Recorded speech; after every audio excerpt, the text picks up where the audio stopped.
পুলিশের তাক করা অস্ত্রের বিপরীতে বুক পেতে দিয়েছিলেন রংপুরের আবু সাইদ। নিজের জীবনের বিনিময়ে স্বপ্ন দেখেছিলেন ভয়, ডর ও বৈষম্যহীন নতুন এক বাংলাদেশের।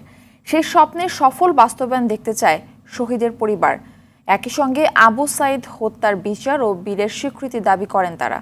রংপুর থেকে জাহাঙ্গীর কবির বাদলের তথ্য ছবিতে জানাচ্ছেন সৈয়দ মাহমুদ।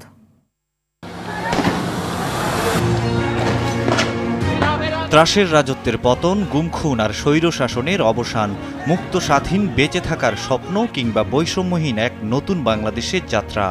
রাজনৈতিক বিশ্লেষকরা বলছেন, বুকে পুলিশের গুলি নিয়ে দেশের তরুণদের এমন মন্ত্রে উদ্বুদ্ধ করেছিলেন রংপুর বিশ্ববিদ্যালয়ের শিক্ষার্থী আবু সাইদ। এ যেন রংপুরের কৃষক বিদ্রোহের সেই তেজোদ্দীপ্ত নুরুল দিন। হয়তো সৈয়দ শামসুল হকের মতো আবার কেউ লিখবে স্বপ্ন লুট হয়ে যাওয়ার কবিতা, জাগো বাহে কণ্ঠে সবাই, যেখানে স্থান পাবে আবু সাইদের বীরত্ব গাথা। সাইদের পরিবার জানায়, 9 ভাই বোনের মধ্যে সাইদি টিউশনির টাকায় পড়াশোনা চালিয়ে যাচ্ছিলেন। তিনি ছিলেন বেগম রোকেয়া বিশ্ববিদ্যালয়ের ইংরেজি বিভাগের 12তম ব্যাচের শিক্ষার্থী। গত 16ই জুলাই রংপুরে শিক্ষার্থীদের আন্দোলনে পুলিশের গুলিতে প্রাণ যায় তার। অসহায় বাবা মা চান ছেলে হত্যার বিচার। আমার ছেলে পাখির মতন করে গুলি করে মারছে, তারও আমাকে ফাঁসি হয়। বহু মানুষ জেলে ছিল, বহু মানুষ আয়না ঘরে বন্দী ছিল, বহু প্রকারের মানুষ আলেম ওলামা, বহু প্রকারের মানুষ মুক্তি পাইছে। এই দিক দিয়ে একটা গর্বিত হয়। ফিরাই ছেলের দিক গেলে তখন এটা দুঃখজনক।